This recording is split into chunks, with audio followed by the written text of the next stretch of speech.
ang mga kwento ng pag-ibig, kwento ng buhay at kwento ng pag-asa dito sa Barangay Love Stories. Love Stories.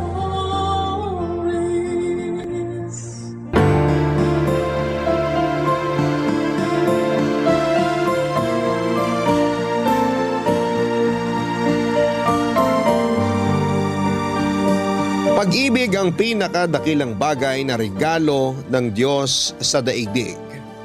Kaya nga kung meron tayong kakayahang magmahal ng isang taong hindi natin kaano-ano, gawin natin. Sa ganoong paraan, naililigtas natin sila at napupunan nito ang mga kakulangan sa kanilang puso. Ikaw, kabarangay, naranasan mo na ba na tinuring mong pamilya kahit na hindi mo kadugo? Dear Papa Dudut, magandang mainit na tanghalian po sa inyo at sa mga kabarangay natin. Ako po si Vian.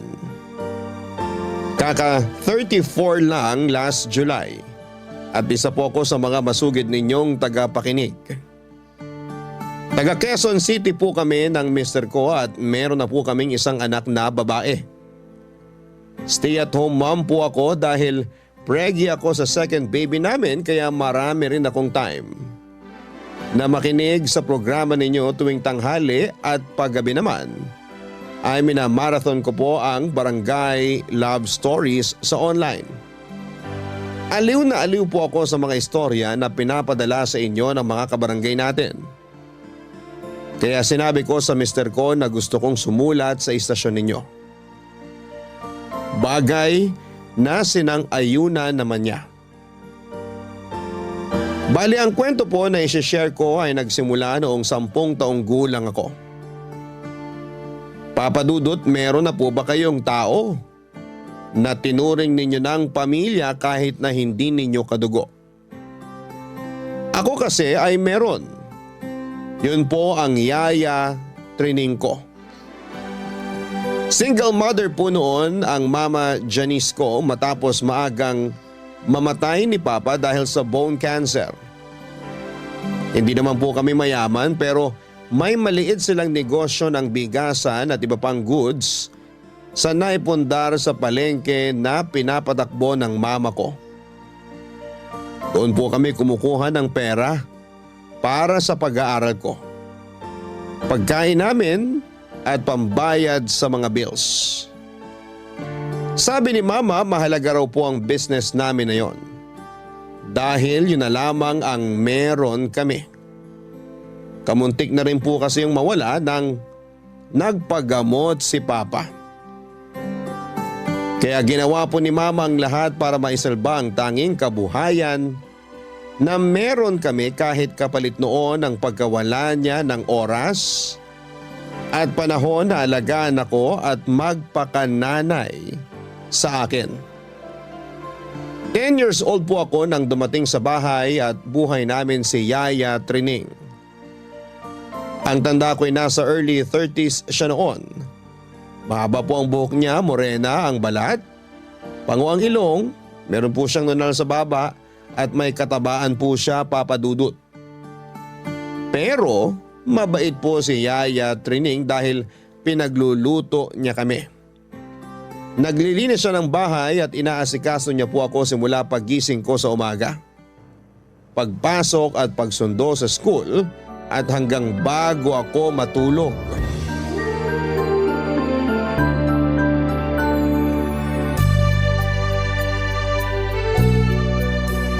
Paru-paro? Uy! Paru-paro! Sandali! Hintayin mo ako! Tian, huwag kang tumakbo. Baka madapa ka. Paru-paro! Hintayin mo ako! Ay, naku, bata ka. Tian, naku. Halika, tutulungan kitang tumayo, dali. Ayoko sa'yo! Ha? Gusto ko si Mama! Ayoko sa'yo! Ay, kaso wala ang mama mo rito. Ako lang ang nandito. Tingnan mong tuhod mo, may gasgas. halika na. Gamutin na natin bago pa yan ma-impeksyon. Okay po.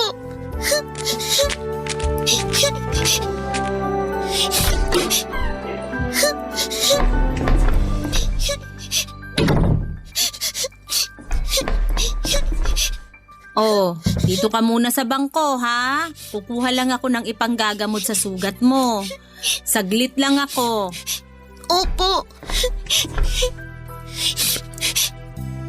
Yaya, bilisan niyo po. Dumudugo na po. Oo, andito na ako. Tingin nga ng tuhod mo. Ay, naku, mapapagalitan tayo ng mama mo pag nakita niya tong sugat mo. Akin na yung tuhod mo. Oh, sandali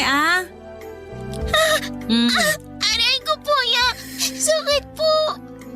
Oh, ayan. Masakit pa rin? Hindi na po. Bakit mo ba kasi hinabol yung paru-paro? Gusto ko po kasi makipaglaro sa kanya eh. Wala po kasi ako kalaro, Yaya. Yung mga bata sa labas, ayaw lumapit sa akin. Andito naman ako. Pwede ko makipaglaro sa'yo kung gusto mo. Talaga po? Oo naman. Kaya nga ako kinuha ng mama mo para bantayan at samahan ka. Kaya lang dahil sa gasgas mo, baka mapagalitan tayo nun pareho. Di naman po pinapansin ni Mama kapag may sugat ako. Nung nakaraan, nung matagal na po, wala pa kayo. Sabi ko po masakit daliri ko kasi naipit. Sabi lang niya kasalanan ko raw. Ha? Sinabi ng mama mo yun? Opo, kaya po kapag may masakit, hindi ko na lang po sinasabi sa kanya. Hay. Pero, wag mo na uli gagawin yon kasi nandito na ako. Pag may masakit, sabihin mo sa akin para nagagamot natin. Kasi baka lumala, mas ikapahamak mo pa. Hindi po kayo magagalit? Hindi. Uunahin ko pa ba yun kaysa gamutin ka? Alam ko, bago lang ako rito sa inyo. Pero mabait naman ako. May anak din kasi ko na naiwan sa probinsya. Kasing edad mo rin. Kaya kapag nakikita kita, naiisip ko siya. Bakit niyo po siya iniwan? Mamimiss niya po kayo. Namimiss ko na rin siya pero kailangan ko magtrabaho. Yun yung dahilan ko kaya ko siya iniwan sa probinsya. Hindi po ba pwede doon na lang kayo magtrabaho sa malapit? Pwede naman, pero walang oportunidad dun sa amin. Kaya nakipagsapalaran ako rito sa Maynila. Hindi ko po kayo maintindihan. Hayaan mo na.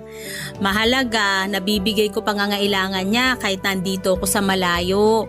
Sigurado po na masaya naman siya kahit malayo kayo kasi alam po niya love niyo po siya. Ako kasi, hindi ko maramdaman na love ako ni Mama. Lagi po siyang busy. Wala na po siyang oras makipaglaro sa akin. Siyempre, love ka rin ng mama mo. Baka hindi lang siya katulad ko na laging sinasabi sa anak ko na mahal ko siya pag nag-uusap kami sa cellphone. Pero alam ko, mahal na mahal ka ng mama mo. Tapos, love din kita para dalawa na kaming mahal ka. Okay ba yon?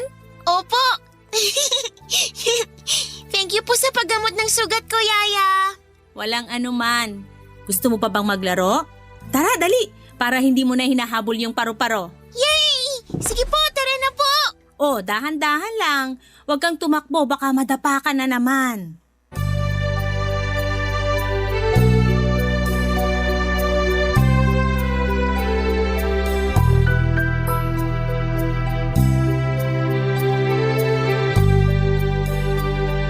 Hindi po ako sanay na merong ibang tao sa bahay namin.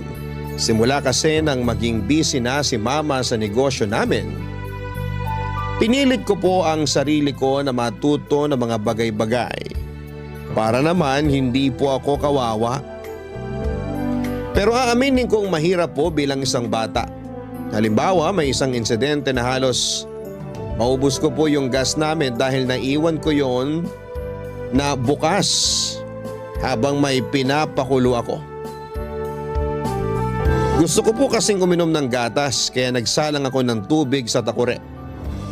Gumamit pa nga ako ng upuan bilang tungtungan para maabot yung kalan dahil medyo mataas tapos maliit lamang po akong bata. Kaya lang nalibang naman ako sa pakikipaglaro sa tuta ng kapitbahay namin kaya nawala na sa isipan ko ang pinapakulo ko. Noong time na yon ay dumating si mama galing sa palengke tapos nakita niya yung nakasalang na halos nag-evaporate na sa hangin yung tubig. Kaya galit na galit po siya sa akin, Papa Dudut. Hindi ko po yun makakalimutan kasi tinawag niya akong pasaway na bata at nagmamarunong. Kaya nga hindi na ako nagtaka nang dumating sa bahay namin si Yaya Trining. Tubong La Carlota City sa Negros Occidental po si Yaya Trining, Papa Dudut. Malumanay po ang boses niya. Masipag at mabait po siya kaya hindi nakataka-taka na madali niyang nakuha ang loob ko. Pero ang isang bagay na nagustuhan ko sa kanya ay yung trato niya sa akin para na po niya akong anak, Papa Dudut. Sinabi sa akin ni Yaya Trining na meron siyang isang anak na babaeng naiwan sa Negros na nasa pangangalaga ng magulang niya. Kaedad ko lang din po, 10 years old ng panahon na yon. Bale, lumuwas po siya ng Maynila para makipagsapalaran. Sa ilang taon niya rito ay marami na siyang napasukang trabaho tulad ng pagiging serbedora sa karinderya, tendera sa bakery at siumayan, sales lady sa ukay-ukay at paggawaan ng cellphone at kung ano-ano pa.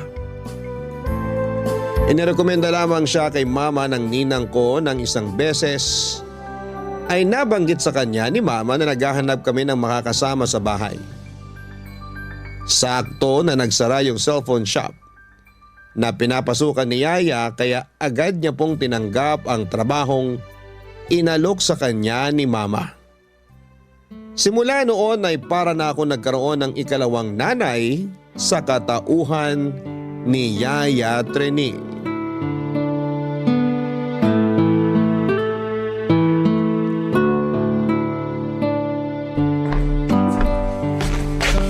Ma, laro po tayo. May dala po akong manika.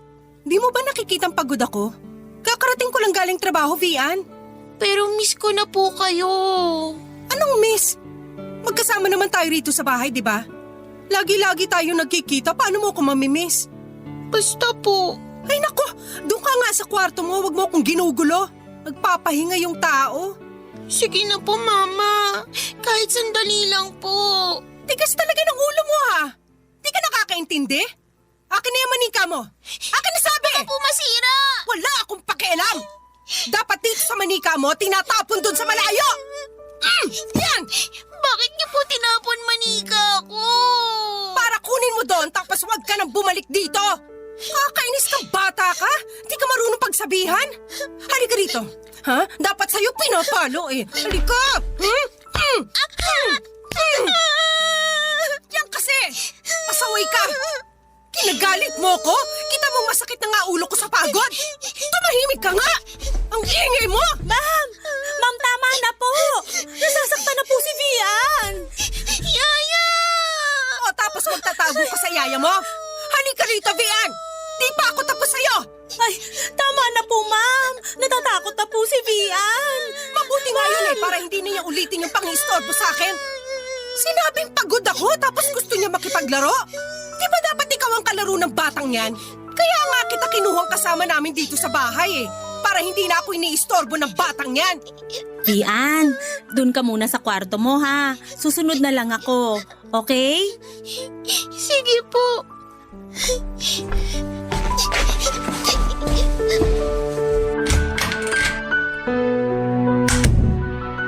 Ayan, wala na si Vian. Ma'am, gusto niyo po bang ikuha ko muna kayo ng tubig? Sige, kanina pa ako uhaw na uhaw. Sige po. Napakapasaway na bata. Pagod ka na, dinadagdagan niya pa. Ito na po tubig niyo, ma'am. Salamat.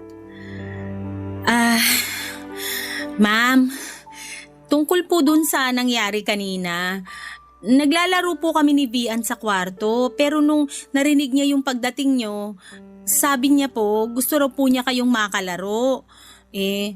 Ma'am, namimiss na po kayo ng anak niyo. pero pagod nga ako. Mas gugustuhin ko na lang magpahinga kaysa makipaglaro sa kanya. Tsaka wala ba siyang kasawaan sa laro na yan? Maghapon na nga kayo naglalaro, idadamay niyo pa ako. Ay, pero wag niyo naman po sanang paluin si Vian. Bata pa po yun. Sino ka para sabihin sa akin yan? Baka nakakalimutan mo, nanay pa rin ako ni Vian at kapag matigas ang ulo niya, papaluin ko siya. Nanay din po ako, ma'am. Hindi po maganda na namumulat sa palo ang mga bata kasi kalalakihan nila yung takot sa atin ng mga magulang nila. Baka po hindi na sila magsabi sa atin ng mga problema nila kasi sinasaktan natin sila. Mas mabuti nga na di na siya magsabi sa akin ng mga problema niya kasi may sarili naman akong problema. Tsaka pwede ba? Huwag mo nga akong pangaralan. Nandito ka para bantayan yung anak ko, hindi para turuan ako ng kung ano-ano. Alam ko ginagawa ko training. Sana alam mo rin kung ano lang ang trabaho mo. Huwag kang intrimidida. Sorry po, ma'am. Sorry ka dyan. Pareho nyo nang sinira ni Vian ang gabi ko. Pag-untugin ko kayo eh. Nako, makapasok na nga sa kwarto at makatulog. Nakakainis kayo? Hindi na po ba kayo kakain? Hindi na, busog ako. Huwag kayong maingay na dalawa, ha?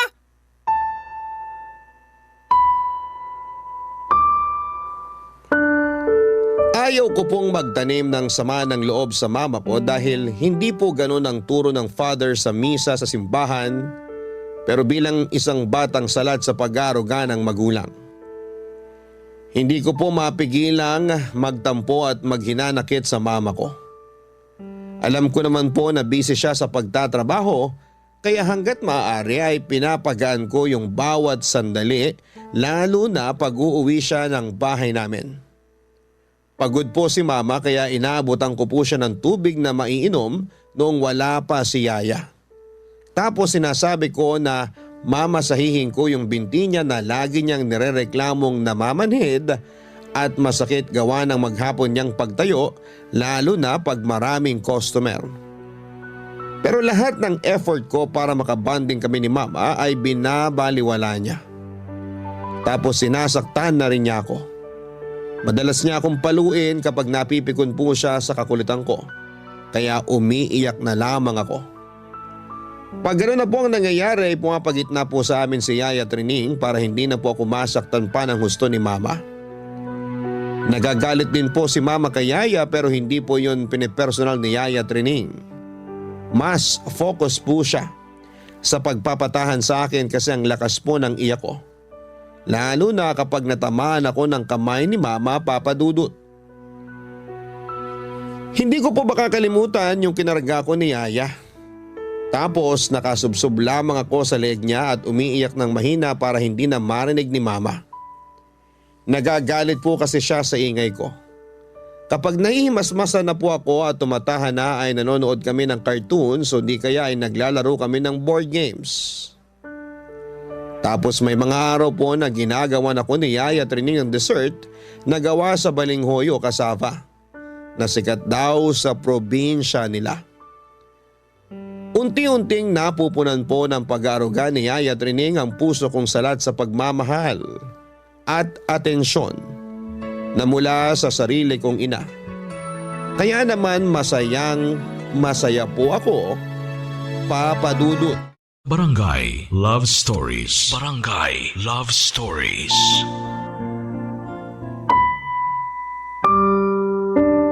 Sa pagpapatuloy po ng buhay ko noon kasama si Yaya Trining sa bahay namin ay napansin ko po na lalong naging busy si mama pero hindi na lamang sa negosyo namin. Dahil nagka-boyfriend na po siya. Hindi lang po isa, Papa Dudut, kundi marami pong nakarelasyon ng mama ko sa loob ng halos 3 buwan. Hindi po niya sa akin pinapakilala yung mga nagiging boyfriend niya.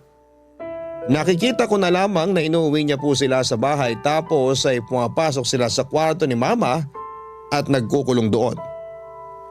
Pag nakikita ko si mama, mukha naman siyang masaya pero parang lalo po siyang nawala ng pakialam sa akin, Papa Dudut. Hanggang sa nakasanayan ko na lamang po na lagi siyang may inuuwing lalaki sa bahay tapos ay umaalis din pag umaga. Kapag nangyayari yon ay sa kwarto po ni Yaya Trining ako natutulog kasi Natatakot po ako na baka may mangyaring masama sa akin gawa ng may ibang taong pinapapasok si mama sa bahay, Papa Dudut. Isang gabi may inuwi na namang lalaki ang mama ko. Tapos narinig ko na lamang na nagsisigawan sila.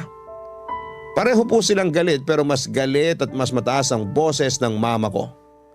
Basta ang natatandaan ko lang. Sinabi ni mama na pinipirahan lamang siya ng lalaki. Kaya ayaw na raw niya na makita ito. Nagtataka nga ako kasi nang umuwi sila ay nagtatawanan pa sila noon pero mukhang nakainom din sila pareho. Sa takot ko ay kinatok ko po yung kwarto ni Yaya kahit na alam kong tulog na siya. Palibhasa kalagitnaan na po yun ng gabi at baka nasa madaling araw na. Buti na lamang mas nangibabaw po ang worry ni Yaya Trining sa akin kesa sa antok niya ng mga panahon na yon, Papa Dudut.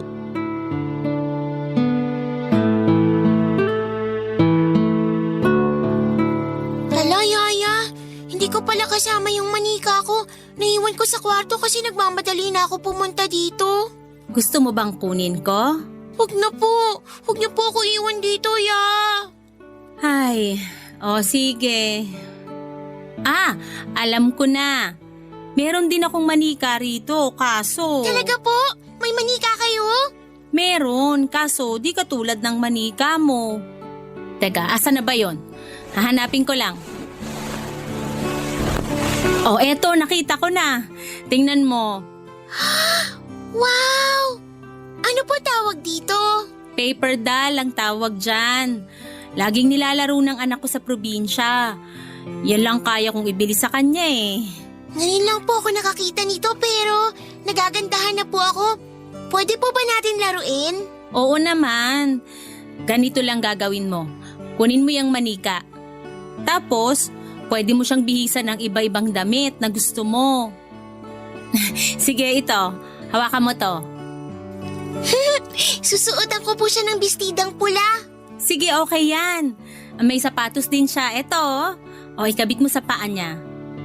Tupiin mo lang yung papel sa gilid. Yun kasi ang magsisilbing lock para kumapit yung sapato sa paper doll. Ganito po? Oo! Ang galing mo!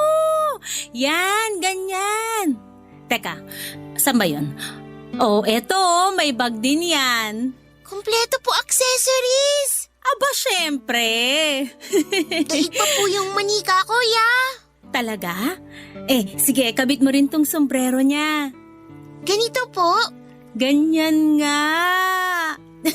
Madali lang po pala laruin to tapos nakakatuwa rin. Buti nagustuhan mo. Nakita ko kasi yan dun sa mga nilalakong laruan ni Manong nung nakaraang araw. Kaya bumili ako ng 2. Naaalala ko kasi yung anak ko. Ito lang po ba laruan niya? Wala po siyang totoong manika? Wala pa. Pero plano ko siyang bilan kahit na lagi niyang sinasabi na kontento na siya sa paper doll. Nag-iipon pa ako para sana surprise gift ko sa birthday niya. Matutuwa po yun! Buti pa po yung anak niyo, mahal na mahal niyo. Si mama kasi, parang hindi na ako love. Lagi po siyang walang time sa akin kasi busy siya sa business tapos sa ibang tao po.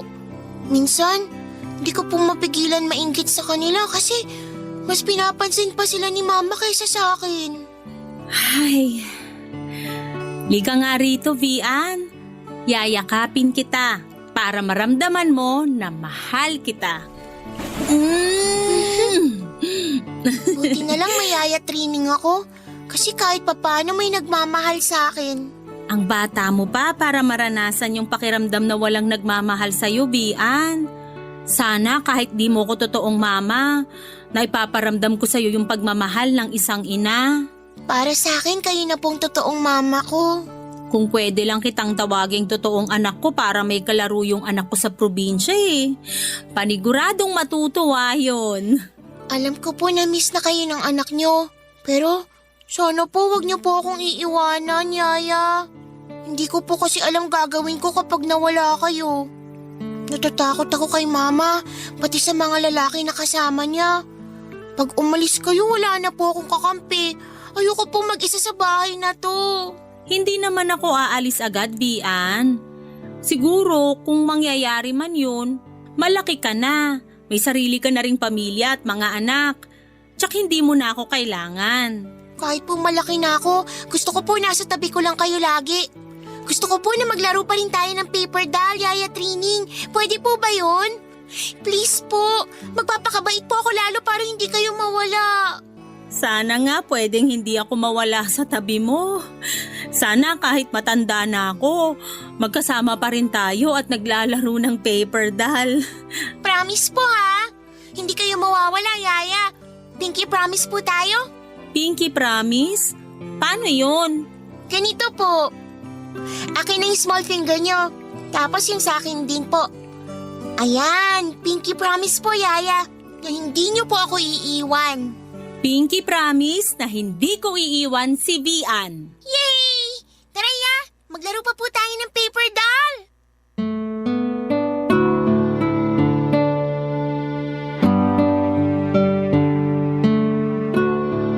Kahit na malaki ang pagkukulang sa akin ni Mama, napunan po yun lahat ni Yaya Trining. Para sa akin ay siya na po ang totoong mama ko dahil sa kanya na ako lumaki. Siya po ang umaattend sa mga meeting namin sa school at siya rin ang kasama ko noong graduation namin sa elementary at high school. Ayaw po kasi ni Mamang pumunta sa mga ganong event dahil nakaka-bore daw po.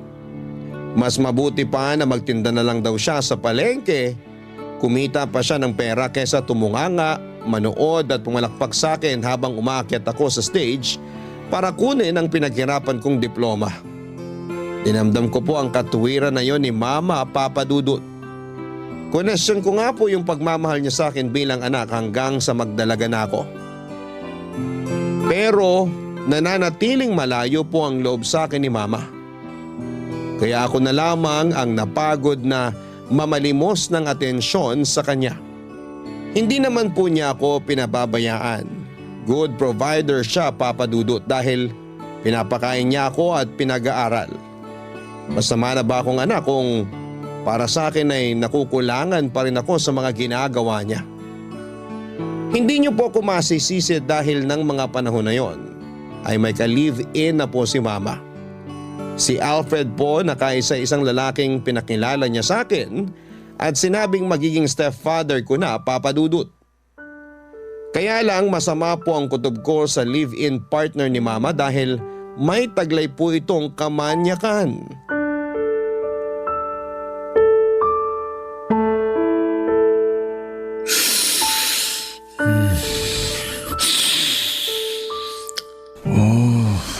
Bango-bango mo talaga.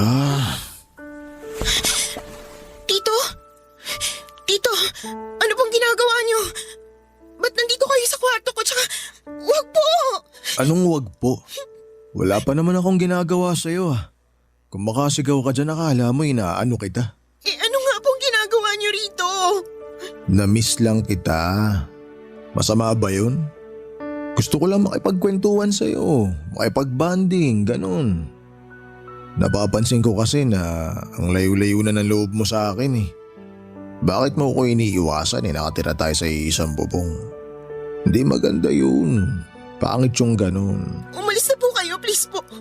Huwag niyo po akong gawa ng masama. Hindi kita gagawan ng masama, kaya bakit takot na takot ka? Kung may gagawin man ako, sigurado masasarapan ka. Ha? Tulong! Dalagang-dalaga ka na talaga. Uy! Tumigil ka nga!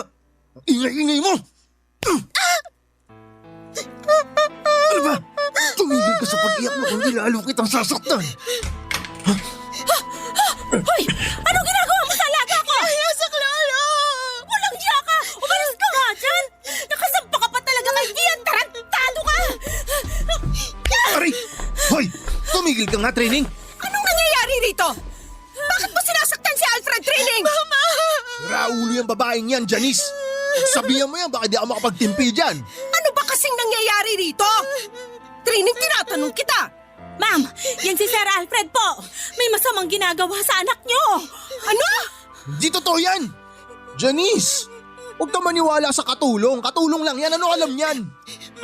Totoo po yung sinasabi ni Yaya. Pinasok ako sa kwarto ng lalaking yan tapos plano niya akong gasahin. Hoy V, ano ni pinagsasabi mo? Bawiin mo yung sinabi mo. Sumigaw po si Vian. Humihingi siya ng saklolo, ma'am. Kaya napatakbo ko sa kwarto ng anak nyo. Tapos kitang-kita ko po na nakasampa sa kanya si Sir Alfred. Hoy Lucaret, sinungaling kang babae ka. Wala akong pinagagawang masama sa inyo. Janice, huwag ka nagpapaniwala sa dalawang yan.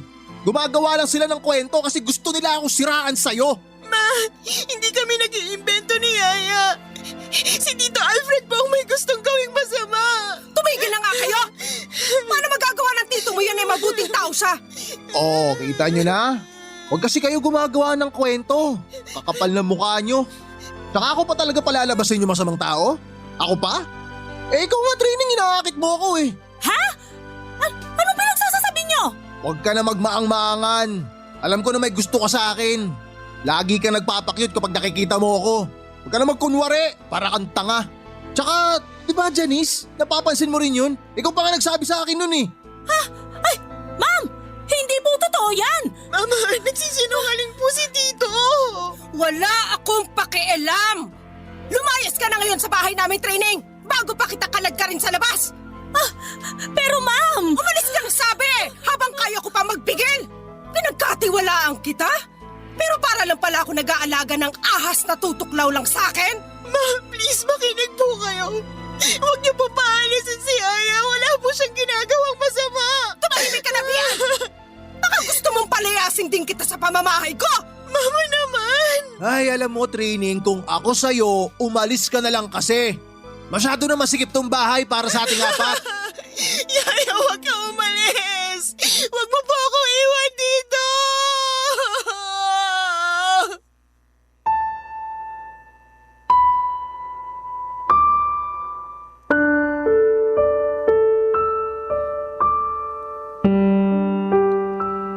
Dalawang beses pong nadurog ang puso ko ng gabing yon, Papa Dudut. Una, nang hindi kami pinaniwalaan ni Mama tungkol sa tangkang panggagahasa sa akin ng live-in partner niya. At ikalawa ay noong palayasin niya si Yaya Trining sa bahay namin dahil mas pinaniwalaan niya ang gawa-gawang kwento ng demonyong lalaking yon. Ayoko pong iwanan ako ni Yaya sa poder ng mama ko kasama ang Alfred na yon dahil natatakot po akong maulit ang masama niyang plano sa akin.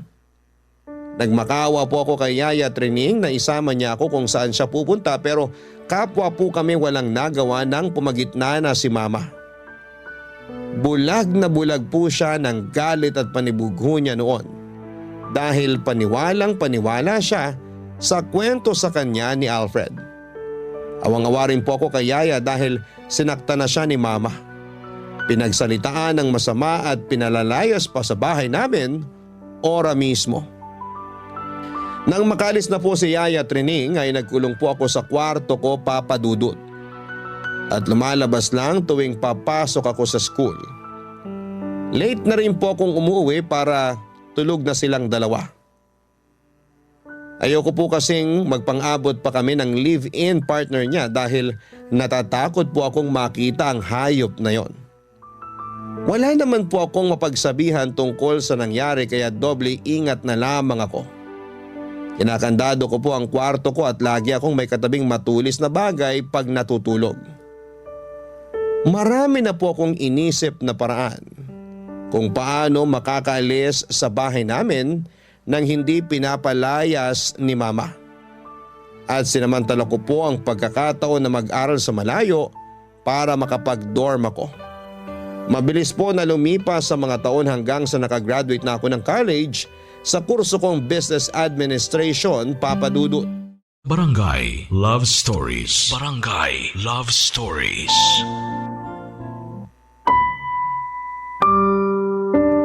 Pero bago po ako makapagtapos ay marami pa pong nangyari sa pamilya ko ng panahon na yon, Papa Dudut. Una na po doon yung pagkakasangkot ng live-in partner ni Mama sa paggamit ng ipinagbabawal na gamot dahilan para pagnakawan na niya ng perang mama ko at pagmalupitan nito. Kasama ko po si Mama na nagpakulong sa kanya, Papa Dudut. Pero hindi pa po doon natatapos ang lahat dahil sinubo kami ng Diyos nang biglang humina ang katawan ni Mama at nagpabalik-balik kami sa ospital. Akala ko po ay simpleng sakit lang na pwedeng mawala kapag nagpahinga siya, pero na-diagnose po siya na meron siyang stomach cancer ang mama ko. Nasa 4th year college na po ako noon at isang semester na lamang ay gagraduate na ako. Pero dahil sa mahal na gamutan ni Mama ay nasaid po ang pera namin sa bangko at kamuntik-muntika na mawala sa amin ang negosyong bumubuhay sa amin ng ilang taon. Kaya nga habang nag-aaral at meron namang ilang araw na bakante na walang klase, ako po ang tumataw at nagtitinda sa bigasan namin kapalit ni Mama Papa Dudut. Nagsika po ako na may taguyod at may salba ang business namin dahil doon lang ako kumukuha ng pera para sa pagpapagamot ni Mama. Hindi nagtagal, nakagraduate naman ako. Unfortunately ay hindi ko na rin po kinayang ipagpatuloy yung business namin gawa ng iba pang pangyayari kaya nag-focus na lamang ako sa pagtatrabaho sa corporate. Nag-aral din akong mag-virtual assistant para may pinagkakakitaan ako sa gabi. Kulang na lamang ay hindi ako matulog para lamang kumita ng malaki, Papa Dudut. Halos sa ospital na kasi tumira si Mama at ako lang ang nag-aasikaso sa kanya dahil kakaunti lang naman ang mga relatives namin at ang iba ay nasa malalayong probinsya pa. Isang araw habang namamalengke po ako ng mga supplies namin ni Mama sa bahay, napadaan po ako sa isang tindahan ng mga laruan tapos ay nakita ko po yung paper doll na madalas naming nilalaro ni Yaya Trining. Ewan ko pero bigla na lamang po akong naiyak matapos mag-flashback sa akin ang kabataan ko. Siguro kasi naalala ko pa na ang gaan-gaan ng buhay noong araw kumpara sa noong tumanda na ako. Tapos ayon, hindi ko napansin na nilapitan na pala ako ng isang matandang babae na tumatao sa tindahan na yon. At laking gulat ko nang mamukhaan ko siya. Walang iba kundi si Yaya Trining, Papa Dudut.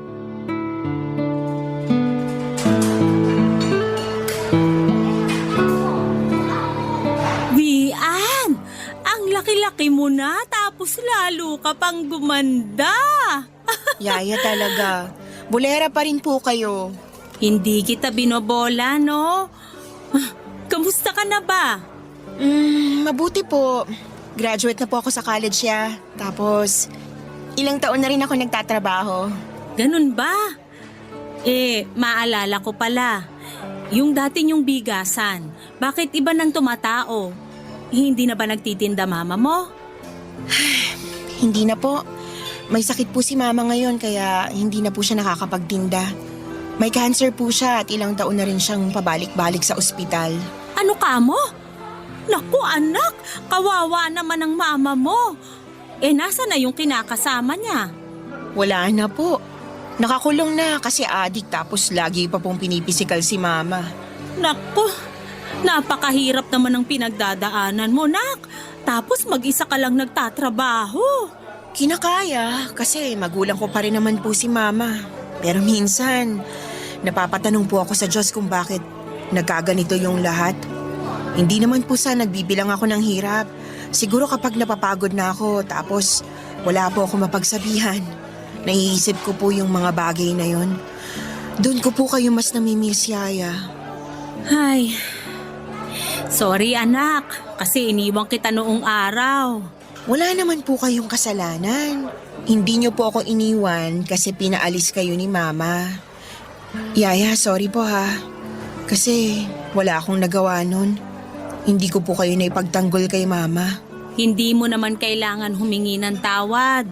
Nakaraan na yon.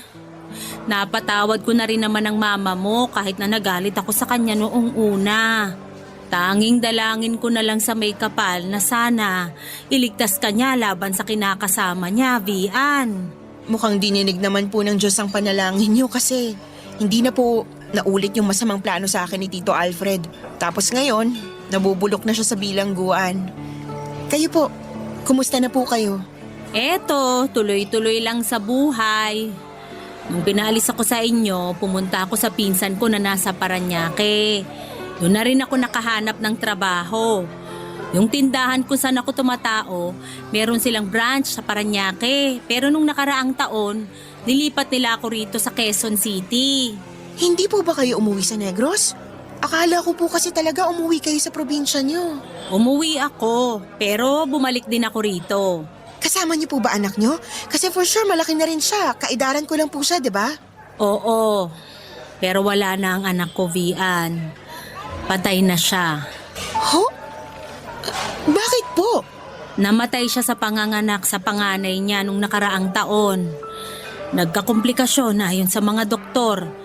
Patay din yung apo ko pagkasilang. Sorry po, Yaya. Hindi ko po alam. Yun po ba yung dahilan kaya bumalik kayo rito? Oo. Nalulungkot kasi ko dahil doon mag-isa na lang ako. Wala na ang anak ko kaya sinabi ko sa sarili ko na magtatrabaho na lang ako rito. Sana po may pwede akong gawin para mapagaan yung pinagdadaanan niyo, Ya. Pareho lang naman tayong may dinadala sa buhay. Pero masaya ako kasi nakita kita uli, nak. Tingnan mo, naiiyak tuloy ako. Ya, wag na po kayong umiyak. Naiiyak po ako eh. Ako rin po, masayang masaya kasi nagkita ulit tayo. Ang tagal ko pong hinintay yung araw na to kasi akala ko talaga hindi ko na kayo makikita. Walang gabi simula nung umalis kayo sa bahay namin na hindi ko po kayo naisip.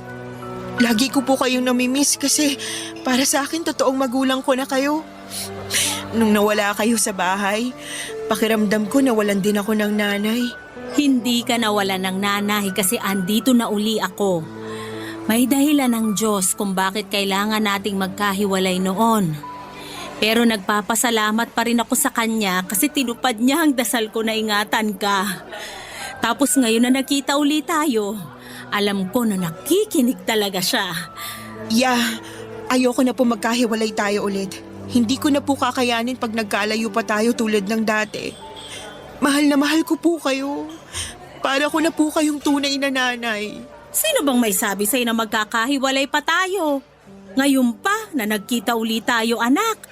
Hindi na kita iiwan, Vian. Pangako yan.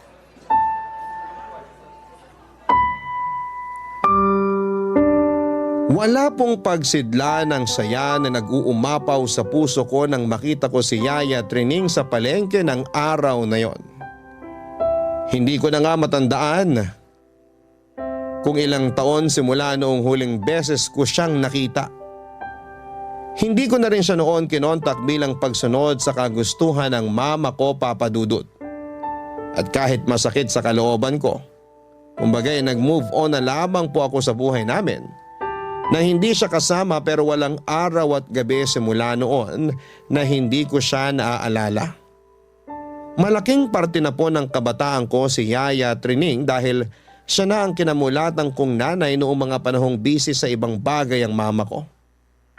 Yung pagmamahal po niya sa akin ay para bang tunay na anak na kahit na hindi naman kami magkadugo. Hindi ko po makakalimutan yung mga panahong kinakwentuhan niya ako ng mga kwentong bayan bago matulog. Yung sabay kaming kumakain ng cassava cake na pinagtulungan naming gawin.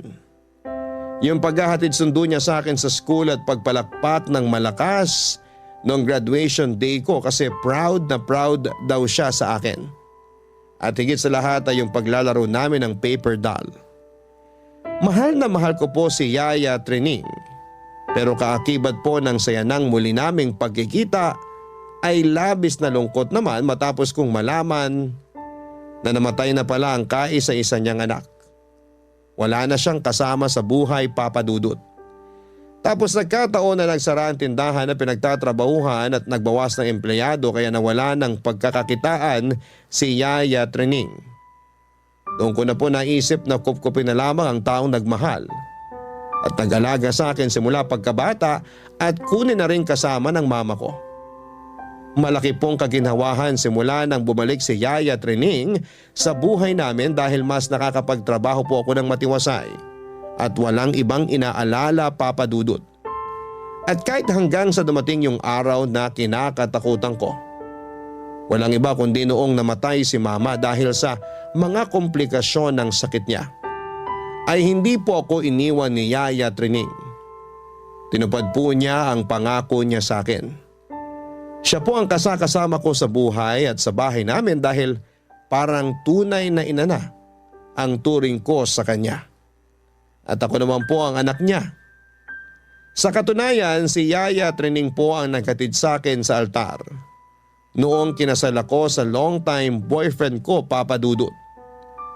Yun po yung araw na maituturing ko na isa sa mga pinakamasaya at hinding-hindi ko makakalimutan.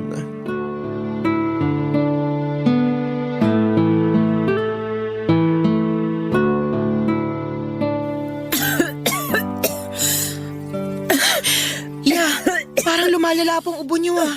Gusto niyo ba magpatingin na sa doktor? Nako anak, ayos lang ako. Konting pahinga lang to. Natuyuan kasi ko ng pawis kakawalis dun sa labas kanina. Pagkatapos nakalanghap pa ako ng alikabok kaya nangat itong lalamunan ko. Iinuman ko na lang ng pinigang kalamansi sa maligamgam na tubig. Okay po, pero pag hindi pa rin umukay, magpapacheck up na tayo ha. O sige, pero wag ka na kasi masyadong mag-alala. Siyempre po mag-aalala ako kasi ayoko kayong magkasakit. Wala na nga po si Mama tapos may mangyayari pa po sa inyong hindi maganda. Hindi ko na po kaya kung pati kayo iiwan ako, ya. Hindi pa naman ako aalis, nak. Malakas pa ako at gagaling din ako. Ubo lang to. Saka gusto ko pang makita yung magiging apo ko sa'yo. Excited na talaga ako para sa magiging baby mo. Ilang buwan na nga uli ang tiyan mo? 4 months po, Yaya. Ako rin po excited nang makita niyo si baby. Sana po lagi kayong palakasin ng Diyos at ilayo sa anumang mabibigat na sakit. Para po humaba pang buhay niyo. Lahat tayo, nak, ang sana iligtas at ingatan ng may kapal. Yaya, salamat po ha. Salamat saan? Sa lahat-lahat. Thankful na ako nung dumating kayo sa buhay ko nung bata ako kasi pinaramdam niyo sa akin yung mahalin at alagaan na para bang totoo niyo akong anak. Hinding-hindi ko po makakalimutan yung mga pag-aasikaso niyo sa akin. Yung mga bonding natin sa pagluluto ng ulam at paggawa ng paborito nating dessert na cassava. Nung umalis kayo sa bahay, may mga araw na lagi ko pong ginagawa yon. Kasi pag nakakakain ako noon kahit papano, nababawasan yung pagkamiss ko sa inyo. Kaya lang, nahihirapan po akong lunukin kasi naiiyak ako habang ngumunguya. Dati kasi, 2 tayong kumakain nun tapos ako na lang mag-isa. Oh, Vian, huwag ka namang umiyak, nak. Sorry, Yaya. Hindi ko lang po mapigilan. Siguro extra emotional lang din kasi buntis. Naiintindihan ko naman. Pero magkasama na tayo ngayon. Pwedeng-pwede uli nating gawin yung mga bagay na ginagawa natin nung maliit ka pa. Pwede tayong magluto ng mga paborito mong ulam o gumawa ng mga dessert na tinuro ko sa'yo.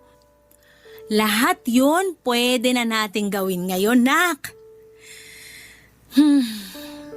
Vian, hindi lang ikaw yung gustong magpasalamat kasi ako rin.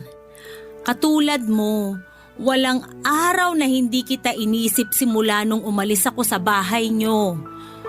Alam ko namang matapang kang bata, matyaga, matalino, maabilidad at mabait. Kaya nga yun na lang ang iniisip ko para kahit mahirap na mapalayo sa'yo, nakakahugot na rin ako ng lakas para maipagpatuloy ang buhay. Buti na lang nandyan kayo. Mas kinakaya ko pong harapin ang buhay kasi alam ko kasama ko kayo. Kahit na hindi ko po kayo totoong nanay, yung pagmamahal niyo sa akin parang tunay na anak. Malaking bagay yung pagbalik mo sa buhay ko. Lalo ngayon na nawalan ako ng anak, Vian. Tinutulungan mo kong malagpasan yung malungkot na bahagi ng buhay ko. Kahit kailan, hindi madali para sa isang magulang na mamatayan ng anak na dinala niya ng 9 na buwan sa tiyan niya. Marami ako noong pinagsisisihan. Gusto kong bumawi sa anak ko pero huli na ang lahat. Wala na siya. Kinuha na siya sa akin. Kung nasan po anak niyo ngayon, Sigurado, proud po siya na naging nanay niya kayo. Hindi niyo man po siya nakasama ng matagal. Naiparamdam niyo naman po sa kanya yung pagmamahal ng isang magulang. Doon pa lang, alam kong sapat na kayo sa kanya. Salamat sa mga sinabi mo, anak. Gumaan ang loob ko. Totoo naman po kasi lahat yun. Marami pong nagiging magulang lang pero hindi marunong magpakananay o magpakatatay sa mga anak nila. Yun po kasi naranasan ko kay mama. Pero nung nagkasakit siya, nagsorry naman siya sa akin at nagkabati kami. Hindi na rin po ako nagtanim ng sama ng loob sa kanya kasi mama ko pa rin siya. Mas nanaig po yung pagmamahal ko at pagpapatawad katulad nung turo niyo sa akin. Mahal na mahal ko po kayo, Yaya. Mas mahal na mahal kita.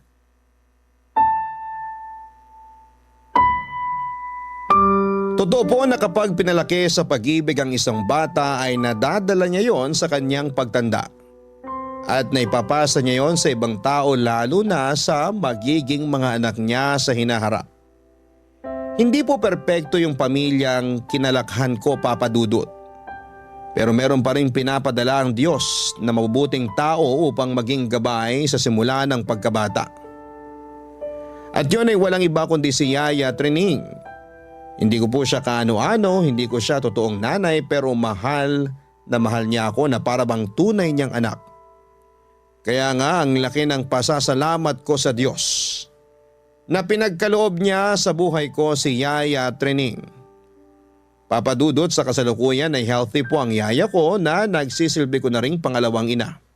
At kasakasama namin sila ng anak ko na naglalaro at nagbabanding. Masasabi ko po na masayang masaya ang anak ko at sobrang close po sila ni Yaya Trining.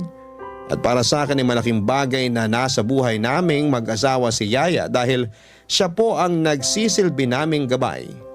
Lalo na pag kailangan namin ng payo at pangaral mula sa nakakatanda. Maraming salamat po sakaling mapili po ninyong i-area ang storya ng buhay ko. Sana po'y maraming nakuhang aral at inspirasyon ang mga kabarangay natin sa kwentong ibinahagi ninyo. God bless po sa inyo at sa Barangay Love Stories. Ang inyong forever kapuso at kabarangay, Vian. Anong say mo sa Barangay Love Stories na ito? Pagkwentuhan natin sa comment section yan.